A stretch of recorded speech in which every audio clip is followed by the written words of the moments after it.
Hello, everyone, and welcome back to Seattle Across the Pond, a sports podcast about the unimportant, important things in sports. My name is Ankit and Eric, and as always, I am joined by my trusty co-host, Eric Imperio. Eric, how you doing? Good morning. I'm doing good. Good morning. Yes, today is an early morning recording.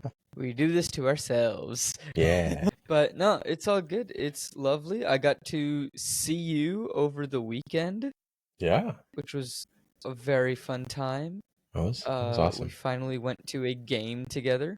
Officially, yeah. But good. Officially have gone to a game together. Mm-hmm. So, we've done that.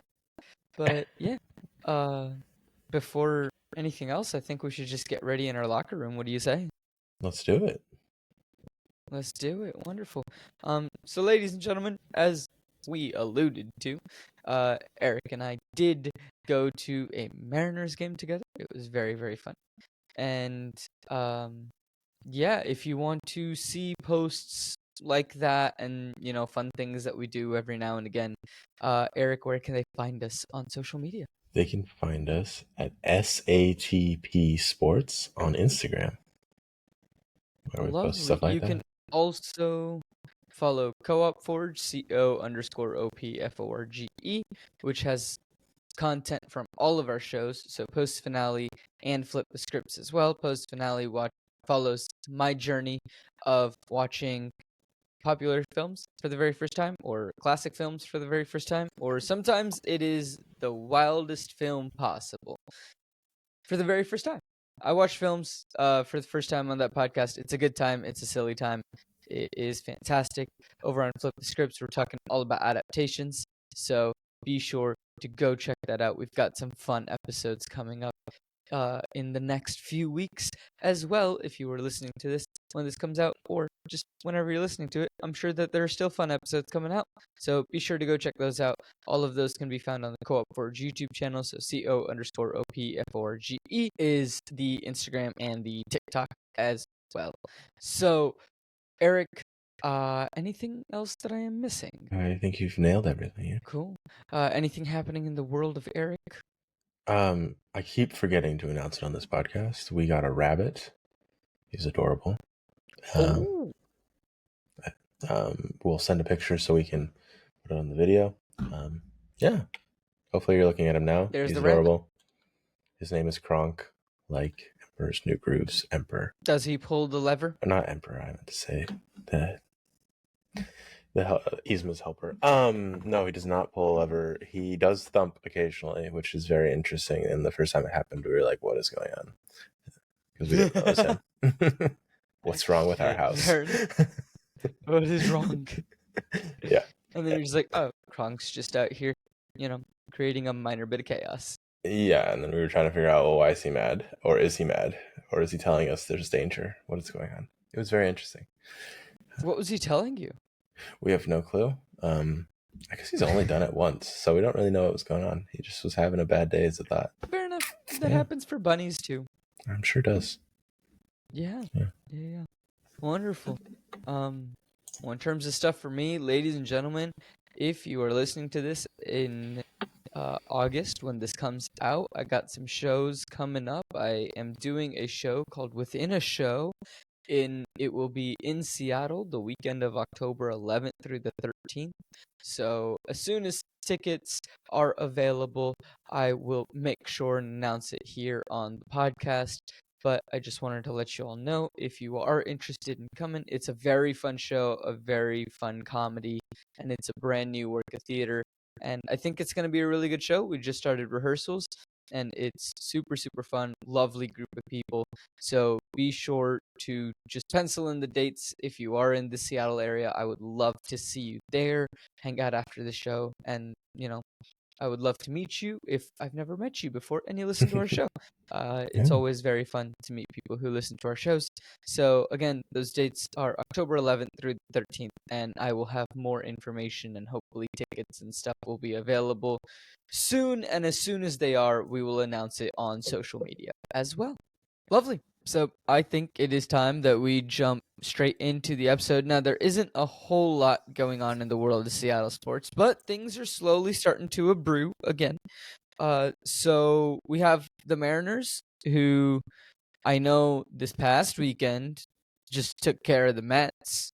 Yeah, a good weekend against the Mets. Yeah, you got to go to 2 of the games. I did, yeah. I went to Saturday and Sundays. Yeah, your wife met players. She did. She got an invitation from a season ticket holder to go meet the players with them because they had an event on Saturday, and she was so excited and had a lot of fun. Yeah. Nice. And then she recorded a video, which we did post on the story. I think we'll post it as a post here this week too, of one of the players saying hi to me, George Kirby. So that was awesome. Kirby's one of the only players that I know, and I love him. Yeah, he's good. He's like my favorite pitcher, so I was super excited to get that That's video. Fair. Yeah, he is probably my favorite player on the team, mainly because he has a fantastic name. Nice. Yeah. He does have a fantastic name. Yeah. Yeah. Awesome. Yeah. I would gladly nickname my Kirby in a video game if I could, and I would change the name to George in honor of George. That would be fun. Yeah. Hey, Nintendo, let us name our Kirbys. Yeah. You let us nickname Pokemon. Let us nickname our Kirbys. Let us nickname our Kirbys. Anyway, so yeah, that was very fun. And then you and I got to go to the last game against the Mets on Sunday, and it was fun. We got to see a lot of friends from college that we haven't necessarily seen. It was a fun time, just surprising a lot of people that I was even in town. They're like, wait, you're in the country? A lot of people were quite confused. Yes. So, but yeah, it was a good time. The Mariners won 12-1. So, they put on a show. So what I manifested last time happened. More than one run was scored. And Julio was back. Julio was back. Now, Julio was also the only batter not to get on base on Sunday. Yeah. That was sad. But it was his first game back. We'll cut him some slack. It was his first game back. He has to get back into the groove of things. Yeah. Yeah. It's very, yeah. He'll be fine. But Julio's back. What else happened? Because this is legitimately all I know. Yeah, so the Mariners, they did well this weekend. They did all they could. You couldn't ask for more this weekend. But they're in second place. The Astros also did good this weekend. So, but they're only half game back. They've played one less game essentially. So we'll see what happens with when they catch back up in games. So it probably could be tied. And then the Sounders had a great weekend. They're still playing? Yeah, so they're in a thing called Leagues Cup. So it's an international break for MLS and League MX. So the players that remain are all playing in a little tournament right now called Leagues Cup. And they just played the round of 16 against Pumas, which is a pretty good team from my understanding and from my memory, although I haven't been tracking League MX this year.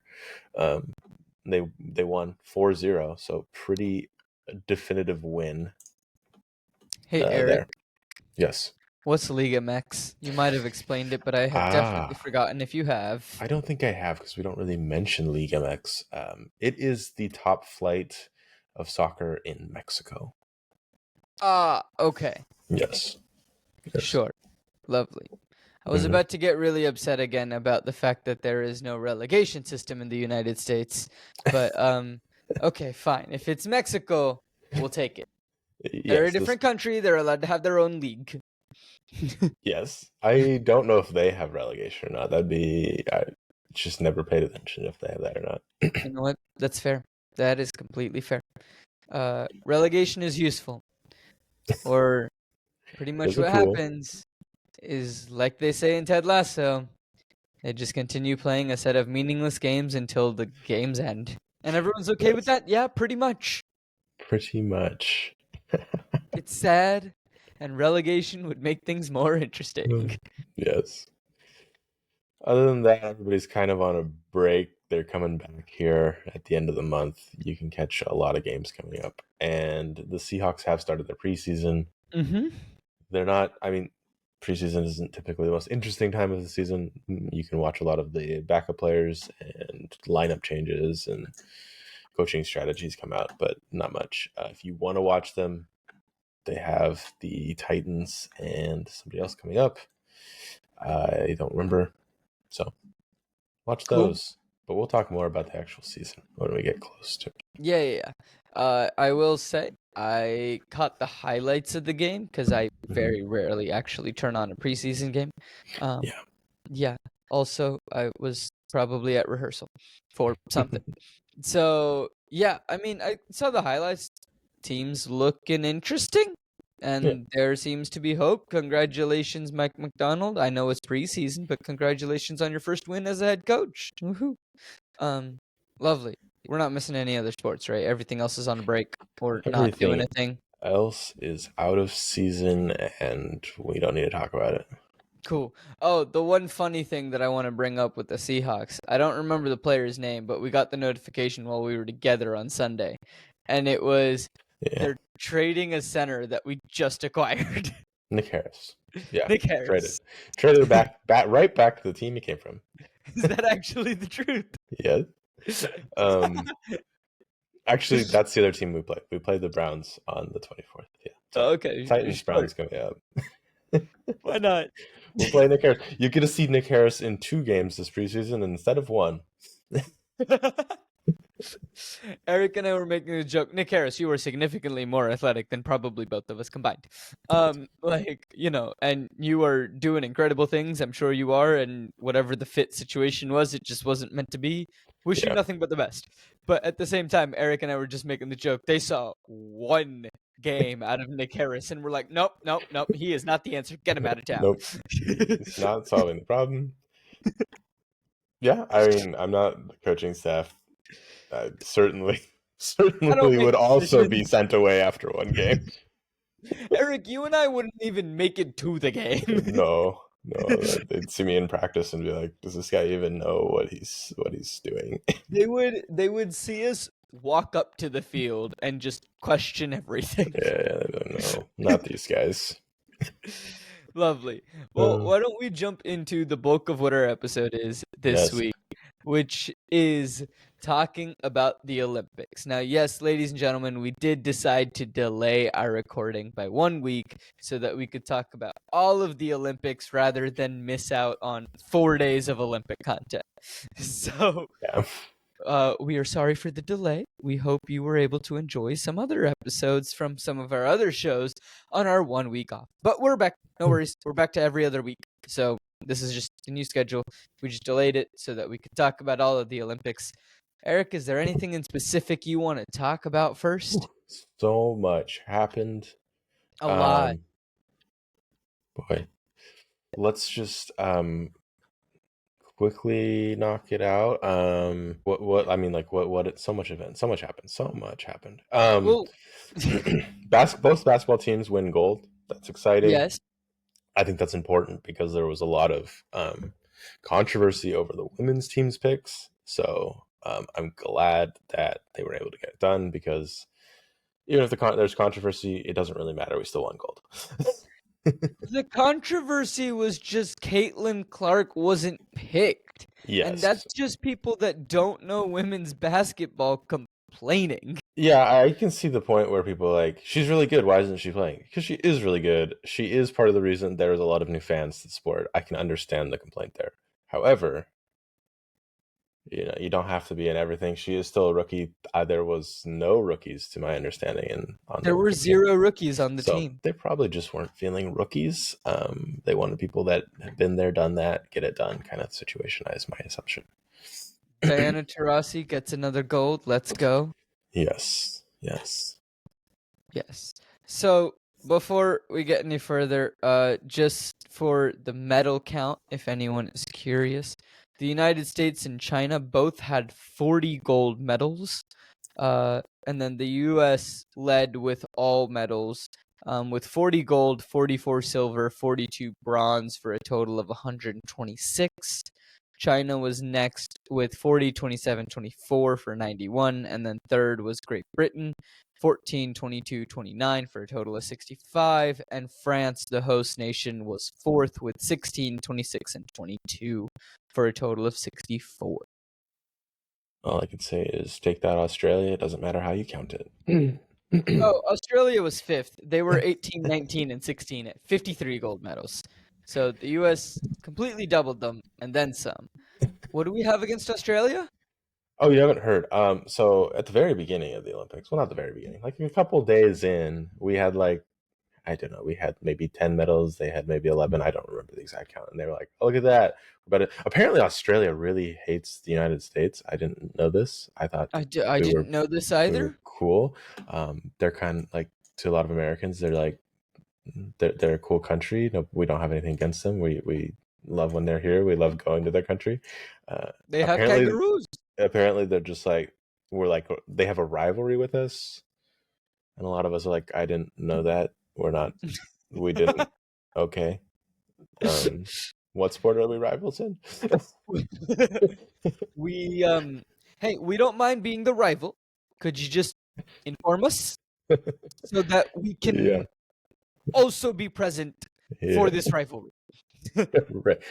We're like, I remember our Olympic rival being China, but okay. Okay. Australia? Sure. Jump on board. Now let's switch sport. We'll get behind you. Yeah. Yeah.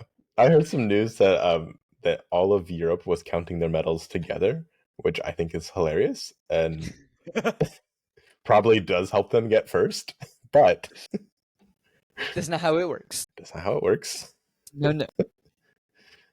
Yes, they have fun ways of counting it in other countries. I think I've heard we have fun ways because we don't count just golds. Well, Okay. so I don't know where the medal count was on Instagram that I was seeing, but like for like the first like 4 or 5 days, they kept putting the US on the top because the US had the most medals, but not the most gold medals. Yes.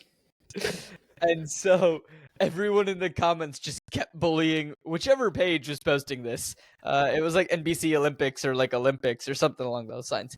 And they just kept bullying them, going like, since when did other medals count more than a gold? Why is China not on top with more gold? And so like they just kept bullying them for like 3 or 4 days, and then they changed it back to golds are at the top. And then they'll be like, this country leads in gold medals. This country leads in overall medals. And we're like, thank you. That's all we wanted. Yes. Put the gold medal winners at the top. Yeah. I saw somebody with a point system that made some sense. It was like 5 for gold, 3 for silver, 1 for bronze. I'm like, sure. Sounds like a lot of work. Yeah, I mean, because silver medals aren't worthless. No. I mean, they are incredibly good. Yeah. Look. Hey, I mean, silver medals are very fun. Yeah, I mean, a lot definitely happened. I think it is, also impressive that China's diving team won all 8 Olympic gold medals in diving. Yeah, they killed that. They said, job. Jumping into water, we can. Yes. We got you. Yes. So, yeah, very, very impressive over there. Also, want to give a shout out to, and I'm probably going to butcher this name, Sydney McLaughlin Levron. I think that's how you say it. But she's an American hurdler who won gold with a world record of 50.37 seconds. Wow. And then she closed out with another gold. What was this in again? 400-meter hurdles. 400-meter hurdles. That's great. Mm-hmm. And then she also won gold in the women's 4x400 relay, which the men also won gold in, which does mean that the youngest U.S. track athlete of all time at 16 is now a gold medalist. Good job. Yeah. Way to go. Because he didn't run in the final, but on a relay team, everybody that participates in the relay gets a medal. Mm-hmm. So he ran in the qualifying. He ran qualifying, gets a medal. Awesome. He ran qualifying, still gets a medal. It's still important to be a part of the qualifying team. You need those breaks help the other athletes run better in the final. I don't know important if to you team. watched the actual qualifying race. Mm-hmm. Yeah, so I don't know if you watched the actual qualifying race, but Quincy Williams, did actually, run the first leg. And it Mm-hmm. wasn't a great first leg. But then what the other runners told him was like, no, you deserve to be here. And don't worry about it. Just keep us in a position where we can potentially come back from. So they Mm-hmm. were in 7th at the end of his first leg, and then they managed to get 3rd, so they automatically qualified. And, that's what they were telling him was just like, hey, the experience that you were getting right now is incredible. And because you are going to be leading this team probably in the 2028 Olympics. Mm-hmm. Like, you are going to be one of the stars on this team. So, like, don't you belong here? And, like, that's just, like, really good from teammates just being like, hey, like, you do belong here. So, Mm-hmm. I think he did really well. And, he's a 16-year-old at the Olympics racing Nice. against people who have pretty much always been there, or many of them who have been Mm-hmm. there. Like, yeah, shout out to him. Nice. Way to go, man. Yeah. How did Noah do? Noah Lyles won the 100-meter sprint. Mm-hmm. Yep. So I think I saw that. That was an incredibly close finish. Good job. he won by like 100th or 1,000th of a second, if I Yeah. remember correctly. It was So close. incredibly close. He sadly did not win all the medals. Yeah. He ended up apparently getting COVID, Oh, that makes and it harder to win all the medals. he ran the 200-meter final Mm-hmm. with COVID and 102-degree fever and got bronze. Wow. Okay. Yeah. Okay. So, but my favorite thing is that now, just like before the Olympics, but now even more, now apparently I think the NFL players also have beef with Noah Lyles. Oh. I don't know. I saw a thing where Tyreek Hill was like, I Because- will gladly race Noah Lyles. So, Noah Lyles, I don't know what you're doing, but you got beef with Okay. everybody, man. Maybe stop getting beef with everybody. Yeah. Look, so I don't know. I don't fully know what's going on over there, but we got beef. This was literally seen by me last night right before I went to bed. So I did not have more time to do more research on this because it was like, oh, well, Noah Lyles is back in the news having beef with Tyreek Hill now. Okay, and then I went to sleep. All right. Okay. So, You're getting beef yeah. with everybody. Very fun. Mm-hmm. Um, I'm just going to cover 2 athletes because they're the 2 biggest athletes. I Yeah. think for the Simone Biles, she got 3 golds and a silver. Great. I don't know all of the events she was in, but I saw a couple. Oh, I can tell you what she won in. There we go. Let's do that. So she won 3 golds. Mm-hmm. She won in the team. She won in the all-around, making her the oldest all-around champion in over like 70 years. Wow. I think I saw like a crazy stat that like for a very, very long time, like I think it was like the last 8 Olympics or something, the all-around gold medalist was always under like 21, Okay. and Biles is 27.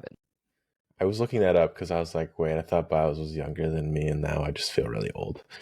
She's technically older than me, so haha. Aha. Haha.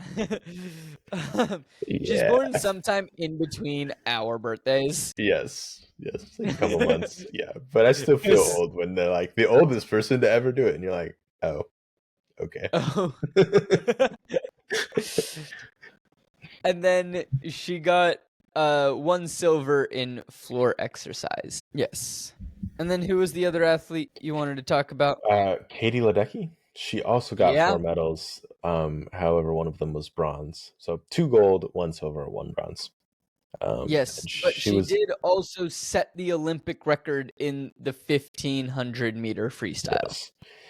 There's one of these events, I don't know which one, at least before the Olympics, she had the top 20 times. That's the one. Okay, so I'm assuming she just broke her own record. I think she set the previous Olympic record. Yeah, so in which case, way to go. Way to beat your... Just keep moving up. I like it.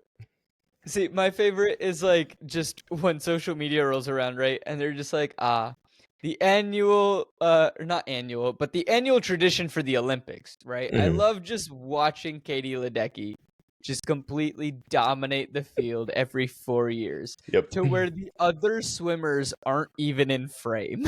Camera, and like, I watched it. The camera legitimately had to pan to go to Ledecky. And then pan to get the other swimmers in. Yeah. She's so dominant. Like, I don't know how you say GOAT other than having the top 20 something times, because I think it's more than just the top 20 times. Yes, they just only look at the top 20. They're just like, we're just gonna show you 20, but like she probably has more, right? Yes. And it's like, yeah, okay. Like, I don't know how you say that she is not one of the most dominant athletes of her generation. In her sport, she is for sure the most dominant. Oh, yeah. Easily. So, she did great. Shout out to a lot of other people. I mean, we are definitely going to miss people in this episode. We are going to try and get as many shout outs as we can, but there are so many amazing athletes throughout the Olympics. Armand Mondo Duplantis, I think that's how you pronounce his name.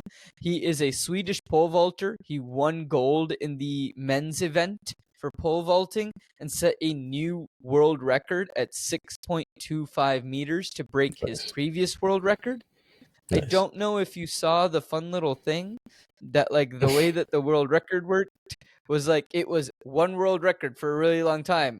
And then, our lovely friend over here, Mondo, just keeps breaking the world record, but like only by like 0.1 centimeters every single time, or like 0.01 centimeters every single time. Oh, wow. Not centimeters, 0.01 meters every single time. So like a centimeter, yeah. And right.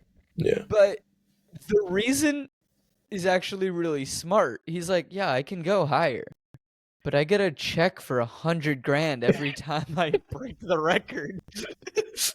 He's like, yes, I can go higher, but nobody else can get as high as I can, so I don't have to worry about breaking the record more.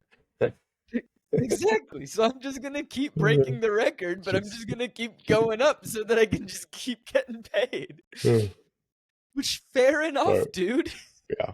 Very, very, very, very smart. He's not doing anything wrong. He's just playing the game. And he's like, look, if someone comes and challenges me, then fair game. I will go higher. I will try harder. I will try harder. But until that moment, I just have to break the world record by a little bit. Yes. Yes. Yeah, Leo Marchand, I think that's how you pronounce his name. He's French. He's the French swimmer. He's 22 years old. He won 4 gold medals and 1 bronze in his home country, so credit to him. Well done. We had, as we mentioned at the beginning, both the U.S. basketball teams did win, and we are not talking about 3-on-3 basketball. 3-on-3 basketball was a disappointment. I think the women still medaled. I think they got a bronze, maybe. I think they did get a bronze. I think they got a bronze. Yeah. Men didn't make it out of round robin. No. Or pool play. They did not. So, hey, well, I was just going to say maybe, and I know that 3-on-3 basketball is vastly, vastly different than 5-on-5. It is vastly different. Yeah. I'm shocked that we didn't perform better, but we just didn't. Yeah. I don't know. Maybe open it up to the NBA stars, see if some of them might want to be on a 3-on-3 team. Like the WNBA players, like most of the players on that Olympic team were WNBA people. Right. So this kind of disappoints me. Did you see that Haley Van Lith is blaming the refs? No. Yeah, it's kind of disappointing to see that. statement. Why is she blaming them? She says that it was rigged and they were calling fouls to make it so the U.S. would lose. I don't know. I didn't watch a lot of 3-on-3 basketball this year, to Neither be did I. completely honest. I did in Tokyo. I just didn't this year. Not even because the U.S. was doing bad. I just like basketball, and I usually would have watched it. But I was more intrigued on what in the world Simone Biles is doing and like crazy flips. Yeah, there's a lot of interesting stuff. Yes. I got really into surfing this year. How Still did that go? Cannot figure out how it is scored. Okay. I've understood nothing. You've gained nothing. Yeah. It was no cool. knowledge was gained.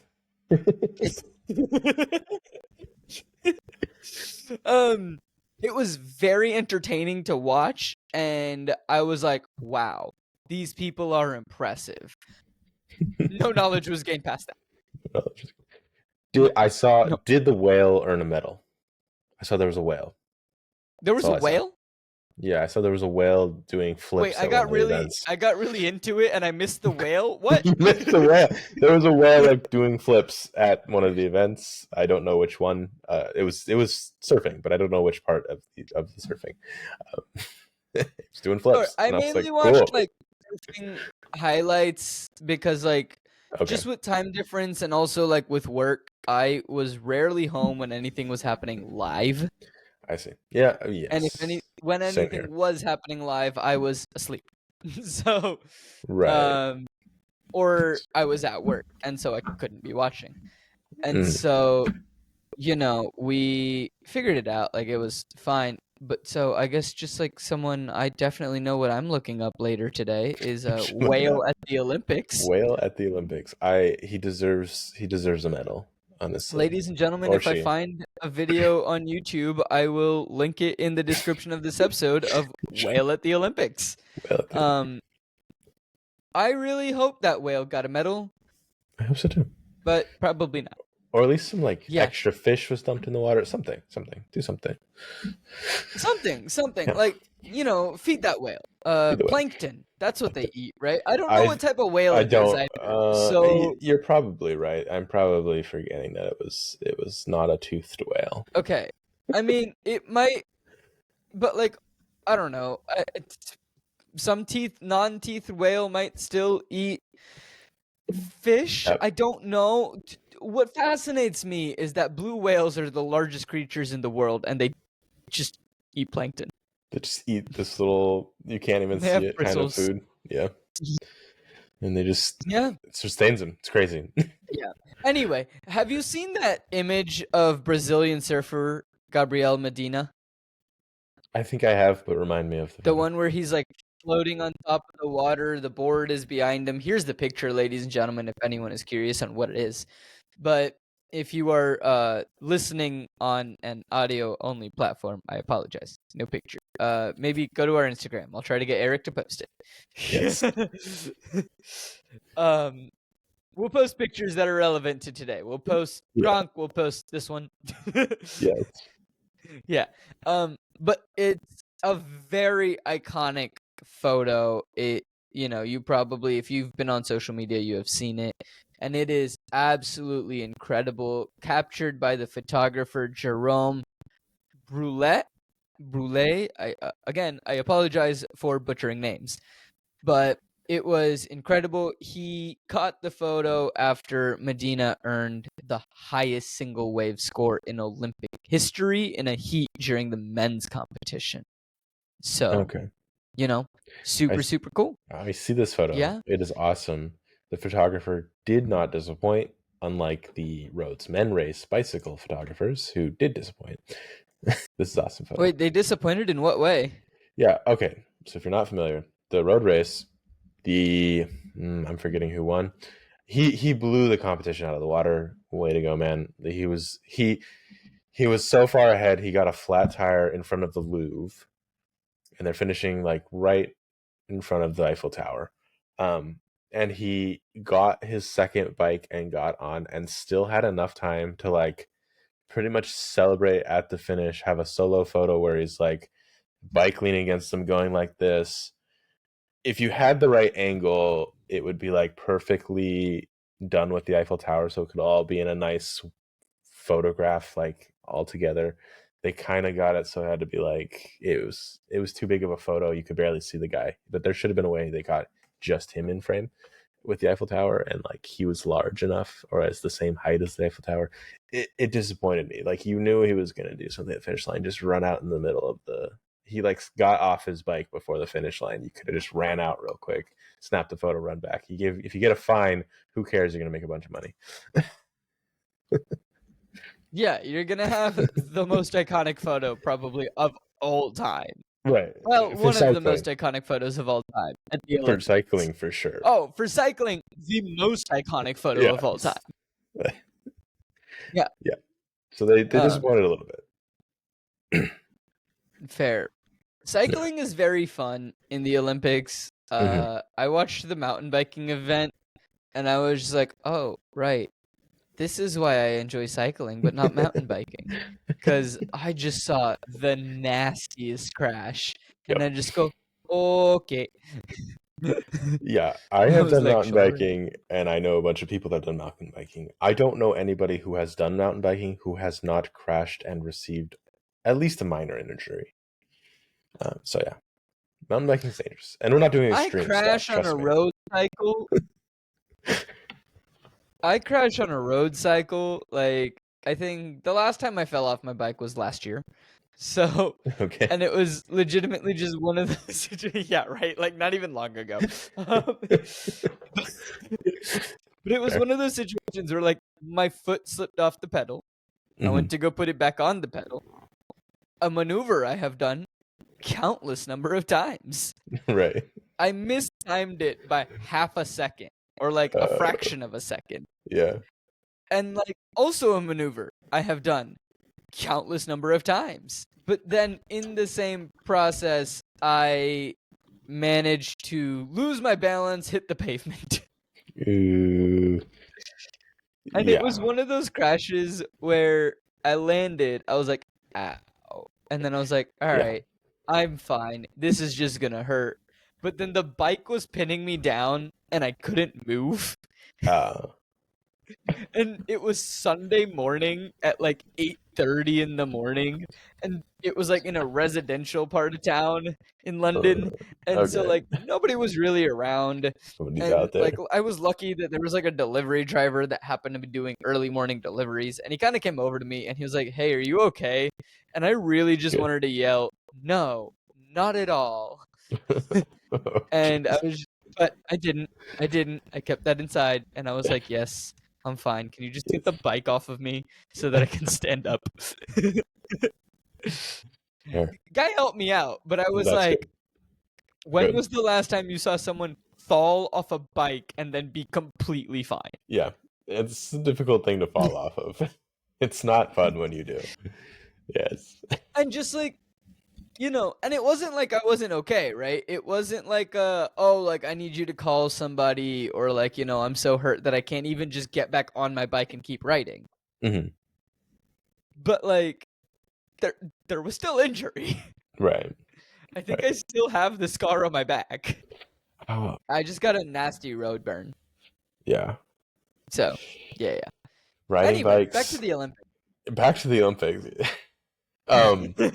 Since you're talking about sports that you got into watching, I got really into combined rock climbing. And what that is. Rock climbing. Right. Okay.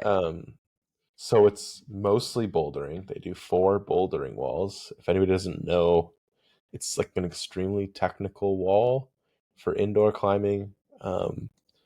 And you do it ropeless, and it's not very high is why you do it ropeless, and you try to do fancy moves and solve a problem with your body. Super fun. And then after those 4, you get points. So there's like you get so far on the wall, you get 5 points. You get a little bit further, you get 10 points, and if you get all the way to the end, you get 25 points. And then you lose a 10th of a point for each attempt. So if it takes you 10 attempts to complete the wall, you would only get 24 points instead of the 25. But there's a time limit. You only have 4 minutes for each wall. and it was super interesting to watch because everybody does a different way of solving the wall. Each person's incredibly impressive with what they're doing. Some of the holds are like 3 millimeters thick, which is like, compared to me, like that big, or smaller sometimes. So they were doing just incredibly impressive stuff, and that was super fun to watch. Men and women were both super fun to watch. And then after that, this is why it's called combined, you do what's called a lead wall. Essentially what that is you Yeah. climb up. There's no rope holding you up like a lot of experiences in the gym you'd have. You actually tie in a rope each time. So you go and you clip in. It's like normally, you climb up a little bit, right next to you, you clip in, and that prevents you from falling off the wall super far. And so they'd clip in each time. And that also controls their path because they have to hit each clip. Otherwise they get disqualified. And that goes up. You get points for each hold you grab, and it maxes out at 100. And you have like 6 minutes to do it. It was incredibly impressive. Not any, I think one person hit the 100 mark, but it's crazy. It's fun to watch it with the little, like, if you get to this hold, you get third place. This hold, you get second. This hold, you get first. So it was fun. It was fun to watch. Yeah, I remember watching it a lot in 2021 when it was first introduced, and I was like, Yeah. yes, I am here for it. Yeah. I'm not gonna lie, I am slightly behind on catching up on all the Olympics. So like that's just one of the sports that like I am just slightly behind on catching up from. Yes. Because I've been just having rehearsals at night for a show that I'm that's going up on Thursday. So when this episode drops. But the main reason I'm not promoting that is it is a kids theater show, and that's their show. So yeah, that's their show. I was just helping out and doing stuff behind the scenes. So very fun time. But yeah, I'm just a little behind. As one of the ones that I'm just slightly behind on to just be like, great. Like I know what's happened in the Olympics, right. But I'm just like, great. Like there are still some that I want to watch and like go through and like, experience myself. It will for sure all be on Peacock this week. I've heard that some of the replays will leave Peacock. I don't know why. That's just what I've heard. So I wasn't very happy with Peacock. I got it, and then the Peacock app on Google Home just stopped working. Oh no. And so every time I tried to watch, I would just get stuck on a buffering screen. So that subscription's definitely being canceled and seeing if I can get a refund. Yeah, if you're having buffering issues, you should for sure tell them that. Especially if you're not just having be like, it on dude, other I wasn't apps. able to watch most of it. Yeah, most of it was just buffering. It works on my phone, but it's just like, okay, like, hey, like my Netflix on my TV works fine. Yeah. But Peacock doesn't. So yeah, I watch on my phone mostly, and that's probably why it's fine. So fair enough. I have been slowly catching up on my lunch breaks at work. Nice. Yeah, But yeah, yeah. I mean, there were some other incredible moments. It was very fun with the Turkey shooter. I don't know if you saw this floating around. Yusuf Dikech, I think is how you pronounce his name. But like everybody else in shooting, and here's the thing, is I watched a fair amount of shooting as well this time around, and shooting's not something that I normally watch. Yeah. And I was like, okay, like let's see what's going on, because I wanted to try different things, right? I wanted to try sports that I haven't necessarily always watched before and things that are new to me. And so shooting is very interesting. It's a much slower sport. So like if you want action and fast pace, this is not the sport for you. It was a lovely sport to have on because there were some times where like I was at home but nothing else live was happening and I had to do other work. So I would just have it on in the background, like as I was doing it. But he just has the most nonchalant, like everybody in shooting has like all these gadgets and everything and like, ways to help them, block out. They have like a little shield in front of their non-shooting eye and everything. And our lovely friend Yusuf over here just walked up, grabbed a gun, shot, and got a silver. No fancy equipment. Just everyone else has like magnifying glasses and headphones, and he's just like, he's like, nah, no headphones, no glasses. I think that's a balance thing, but yeah, shooting a gun. Boom. I always saw jokes online. He even wiped the gun off after he was done, and I was like, yeah, right. He didn't do that, but that's funny. Yeah, no. My favorite was everyone going, did he just secretly reveal he's a hitman? My favorite joke was them comparing Yusuf to Dash in The Incredibles, having to get second at the end of the movie. Spoiler alert for anyone who hasn't seen The Incredibles, but it's been out for 20 years, so I don't feel bad about this. Yeah, 20-year-old movie. You don't know it. Come on. Yeah, but then at the same time, I also haven't seen any movies, but like, fine, whatever. Like, usually, like, if someone gives me a spoiler, I'm just like, okay, cool. I have no context of what you're talking about, so like, I just forget about it later. Yeah, so, I haven't seen the 20-year-old movie. That's my fault. That's not me. That's not your fault. But they like compared it to like Dash having to get second, just being like, Yusuf over there. I need to hit exactly this to get second. I cannot reveal my true motivations.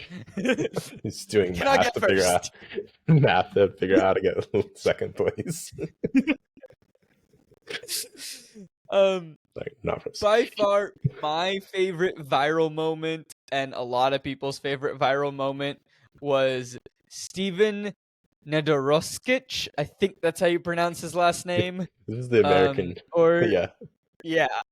Or as everyone called him, the Pummel King. The Pummel. I am just going to read what one of these people on Twitter wrote. So, because it just embodies this, right? It is so good. And so this is at Meg Writes Books. And she just goes, with a picture of Steven taking a nap, right? Steven's just taking a nap.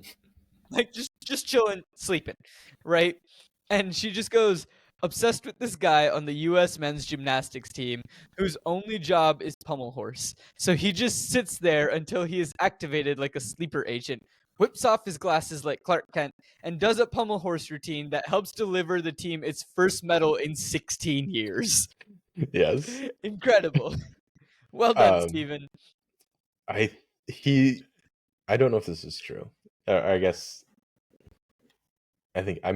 know this part is true, but I don't know if this means he's professional or not. He's a top 1.7 Rocket League player. Yeah, he's a top 1.7 Rocket League player. Incredible, right? More than a top 1.7 Pommel guy.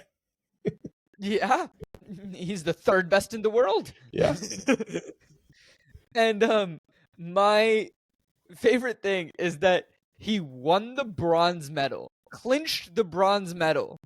And on his story that night, he just goes, guys, I did a Rubik's Cube in under 10 seconds. Like, I don't even need to post about this.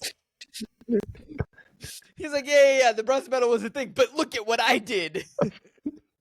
This sounds like such a Jokic kind of thing. Dude, did you see the video I'm not posting of Jokic? Did you see the video of Jokic after he won the bronze with Serbia? I did not. Okay. So I'll see if we can find it, and we'll repost it on our Instagram if possible. But it's like Jokic after winning the NBA championship.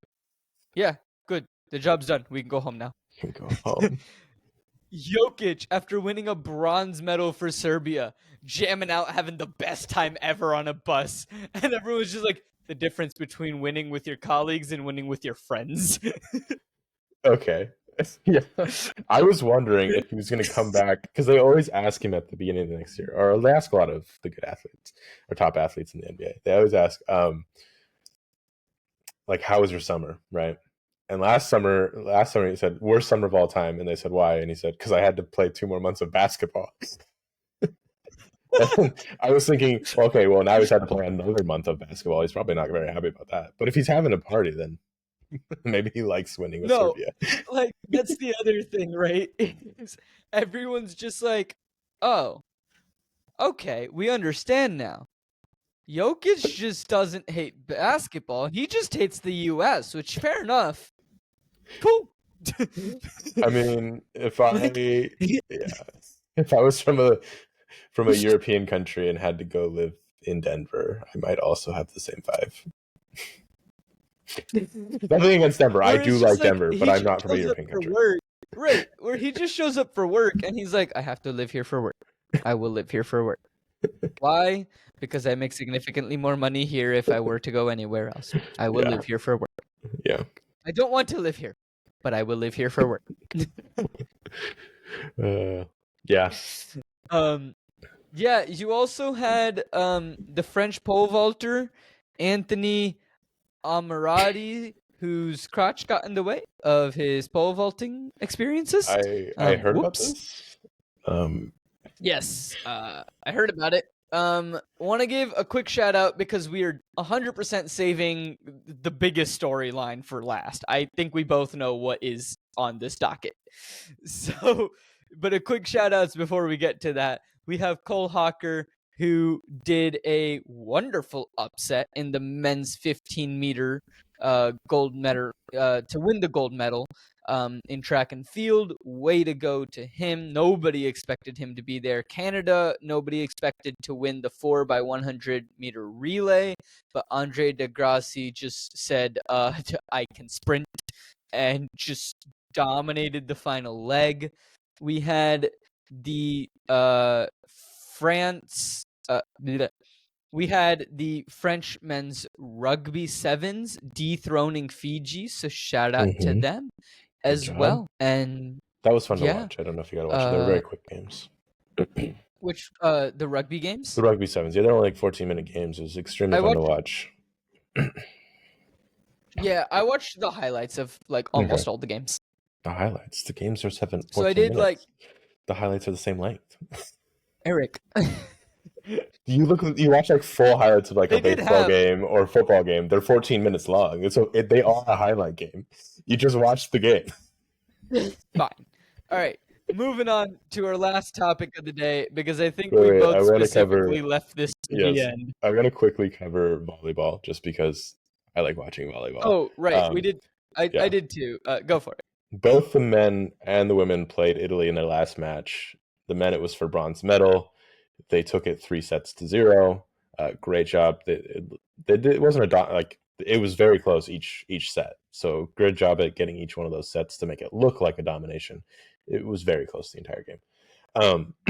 Then the U.S. women, it was not. It was Italy did dominate that performance. U.S. women had no blocks in the final, which that definitely cost them. If they had anywhere near as many blocks as Italy, it would have been a much closer match. It was a blowout essentially, and the Italian women only lost one set in the entirety of the Olympics. So way to go for them. That was impressive. They were dominant throughout. They were impressive to watch. Yeah, for sure.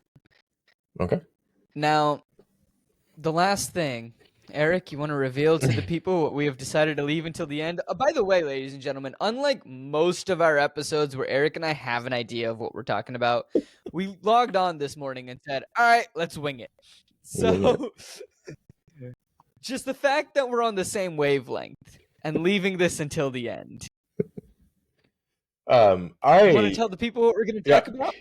Here's my guess at what Ankit's talking about. Breakdancing. Yeah. Yeah. It was a thing. It happened. Yeah. Did you see the viral kangaroo bunny hop weird thing? Yes, we will post this on the social media. It is a GIF now. I've sent it to somebody because it popped up. We were at the baseball game for the story time. We were at the baseball game. Someone texts me, wow, you got to go to a game where Cal Raleigh hit 2 home runs. And I am like, well, I got to find a good GIF for that. Because, I'm excited. I'm at a baseball game for that. And the first GIF that pops up is the Australian lady doing the bunny hop and then leaning back and putting her hand on the ground. And I'm like, that is the GIF for this moment.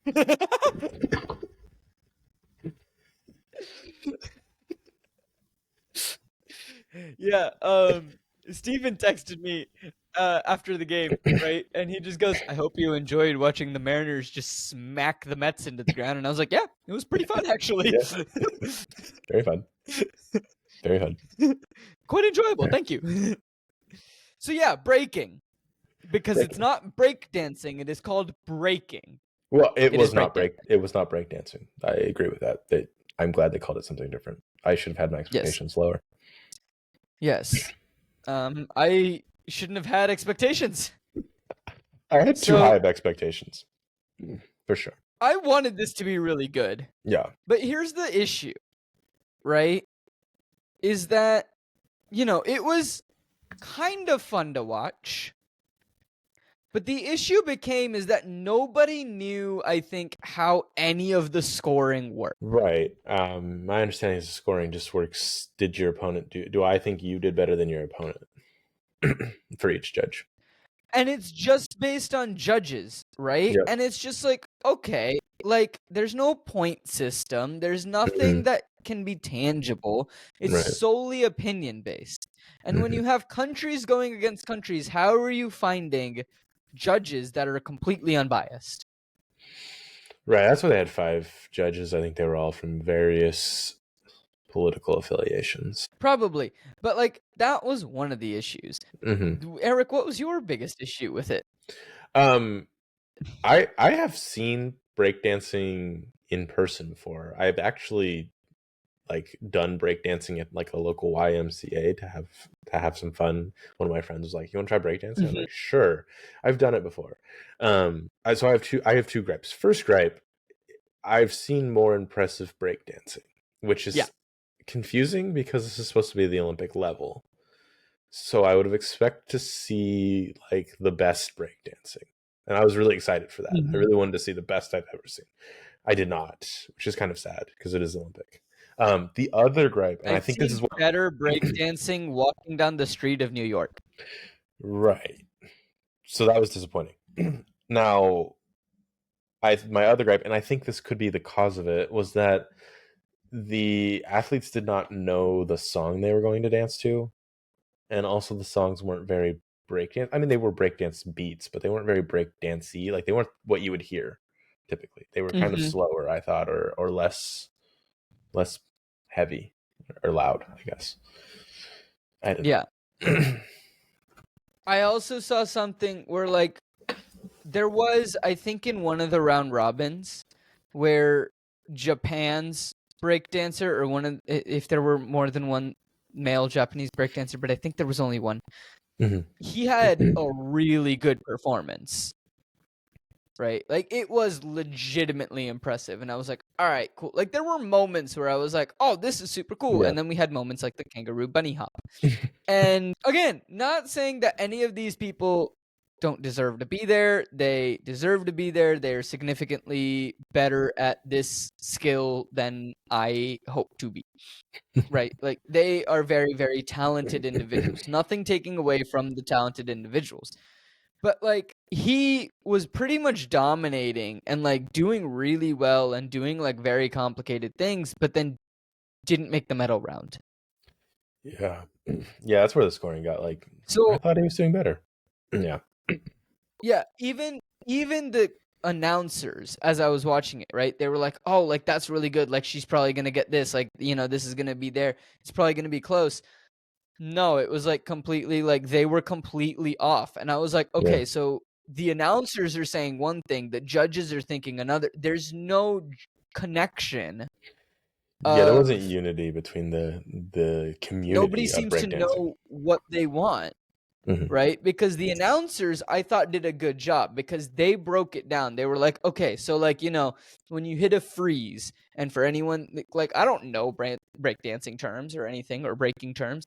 So a freeze is like when you pause in like a position and then you continue again. And they were like, okay, like hitting a freeze and a strong one and hitting it really well is going to help you get better points, and that'll help your point total and things and I was like, okay, cool. Like the announcers are doing their best to try and explain how this works. Like, why is one person getting it better? It's like, hey, they're dancing on the beat. If you notice, they are switching on the beat. Like everything's making sense. Like, and they're doing their best, but then the scores from the judges don't reflect anything that the announcers just said.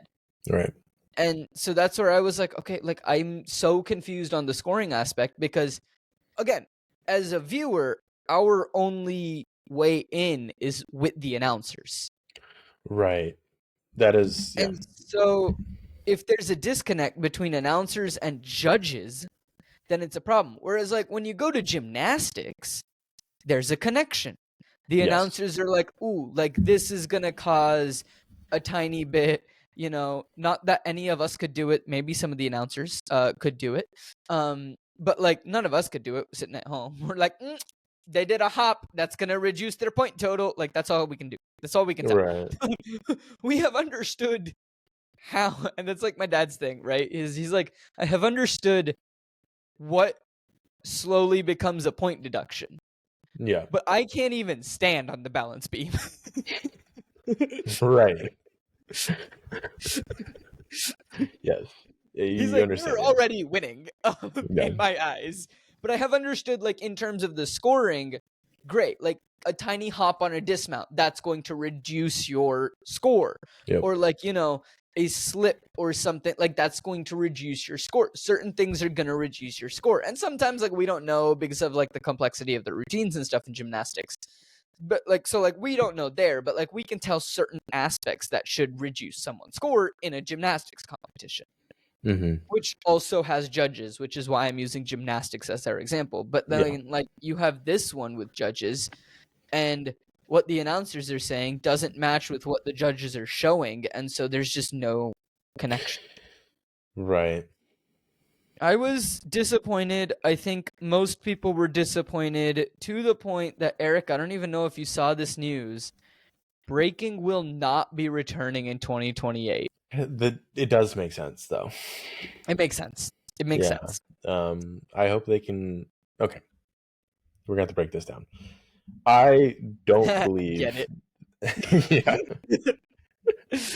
I don't believe in if you ever have made a sport in an Olympic sport that it should be removed from the Olympics, because what you're saying is this sport is good enough to be an Olympic sport, and then what you're saying later is it's not good enough to be an Olympic sport. So I think they need to have more scrutiny to enter a sport into the Olympics if they're going to do it that way, or just accept sports that people want in the Olympics and then figure out how to make them Olympic quality if they turned out not to be.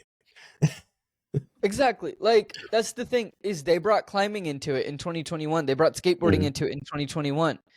And, like, people had gripes, but then, like, you could see, like, oh, like, no, it is still a very competitive competition. I think, like, the biggest thing is, like, if you wanted to keep breaking in it, right? And you could. But I think, like, what they need to do is they need more scrutiny on who is getting invited. Right? Apparently they have like breakdancing competitions and everything. Yes. But like they're super expensive to get to from my understanding. And things like that. So like you kind of need the money to be able to get there in the first place. Yeah, they're probably not attracting the people that typically are part of the breakdance community, probably due to pricing and location of the competitions. Right. And so there is that aspect of it. But then I also think like the biggest thing, even if you were keeping it with, let's say the same 16 B boys and B girls, because that's what they were called instead of athletes. I don't know. But like say that you're keeping the same people, fine. There just needs to be more explanation and connection on how scoring for this event works. Yep. Because, you can take the event, keep the event, improve on the event. It's like, hey, it did not work well. Like, what didn't work well? Let's go back to the drawing table. Okay, so what we'll do is, we will say, hey, you, in a round robin event, you will dance to one of these 10 songs. Yeah. And, that way it's like, it's still random. You don't know which one you are necessarily dancing to, but it's going to be one of these 10. So you can practice beforehand, know the beats, know the rhythms, come up with routines, things like that beforehand, right? And then it's like, hey, if you make it to medal round, you will dance from these 5 songs, maybe something like that, where it's like, you're giving the athletes a little more information of like, hey, you're doing this. You let audience members and athletes know as well, how are you scoring this? What are the criteria? What are we looking for? What's the scoring system? I don't know what the answers are, but I don't. We're not seeing it again. So yeah, this year they definitely took an approach that is trying to show you who's the best like freestyle athlete at breaking. But that, right. Sometimes there's a way to make a competition the best at making it a competition. And sometimes there's a way to make it the best for viewership. And sometimes they align, a lot of times they don't. Right. So it's not one that people want to watch because there was some stuff off. I think the dance battle aspect sounds really fun. I think that it didn't work because it makes the scoring different. I think if they did it more like gymnastics, where it's kind of like you do your routine, we score you, you another person, and then you keep going, you're gonna get like people can then understand scoring and can understand what's hurting you, and it's just not. It didn't work. I don't think. Yeah, something didn't work, and Yeah. I think the biggest thing that didn't work. A lot of people were making fun of the athletes, and instead of making fun of the athletes, it's like, no, it's not the athletes' fault. I think it's the scoring system's fault. Yeah. Is why breaking didn't work. Is because nobody understood how scoring was supposed to work in that competition. Yeah, and on that, the Australian women, the woman that was doing the kangaroo dance, she came out and said, I had fun with the situation, and I did weird stuff. I did stuff that typically isn't really like, that looks goofy, because I knew I wasn't going to win. I'm not as good as the other people. I'm come from the area I was in. It's just not the same. Like, we're not on the same level. So I was having fun doing what made me laugh, made me have fun. So you know what? Credit to her, knowing that she was like, look, I'm just glad to be here. yeah. I'm going to have a good time, and I'm going to make sure that everyone around me has a good time. So credit to her. On that note, I think we should wrap up this episode of our Olympic recap. I am sure there is a lot that we missed. So please, ladies and gentlemen, mention it in the comments. If you're here on YouTube and you got this far, hit like, subscribe. If you're listening on a podcast app, shoot us a message. Let us know, what was your favorite Olympics moment? What did you enjoy? What is a sport that you're super excited to watch now in 2028? Did you check out something new? Let us know. All things Olympics. We would love to hear from you. And, that we can only cover so much in an hour. So I'm sure that we missed things. Yeah. But yes, Eric, thank you, as always. It's been a lovely, lovely experience. And yeah, we will see y'all in 2 weeks when we are most likely back with some more tomfoolery of things that have happened in Seattle. Yep. Cool. Bye, everybody. Bye.